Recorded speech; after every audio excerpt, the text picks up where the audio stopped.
Good evening. A teenage driver is in critical condition in hospital tonight after her overloaded car crashed into a parked lorry in Yuen Long last night. 2 of her teenage friends were killed and 4 others were injured. Police are investigating whether overloading or speeding could have caused the crash. The car that was carrying 6 teenagers was reduced to a twisted wreck at the site of the crash in Yuen Long. The lorry was pushed about 20 meters down the road from where it was parked and had its front bumper ripped off. This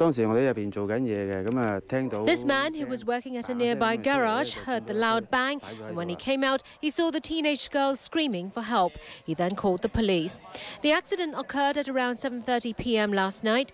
According to police, the car was going downhill along Tai Shu Ha Road West just before the crash.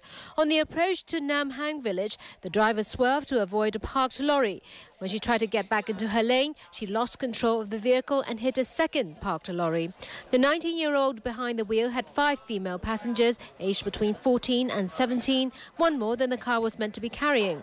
2 14-year-old girls died at hospital. The driver was so badly hurt that police have not been able to give her a breathalyzer test.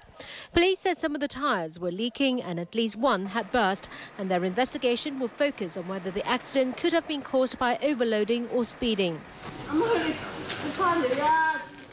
Families of the victims went to the site of the crash to mourn the deaths. There is 2-way traffic along a single lane on the road.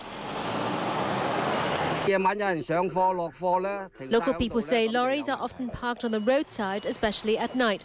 According to Transport Department figures, the rate of drivers being involved in an accident during the first year of getting their licence is 6.95 out of every 1,000 drivers. But by the second year, the rate is reduced to 3.51 every 1,000.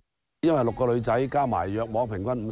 Yat Hung of the Hong Kong Automobile Association said the weight of the 6 teenage girls should not have been too much for the car, and given that they were travelling on a straight road, there is little reason why the tyres should suddenly burst. But they had just turned a corner to go on a straight stretch, which could have caused the driver to speed up. Given that the driver was only 19 years old, his best advice is to urge an inexperienced driver to be extra cautious.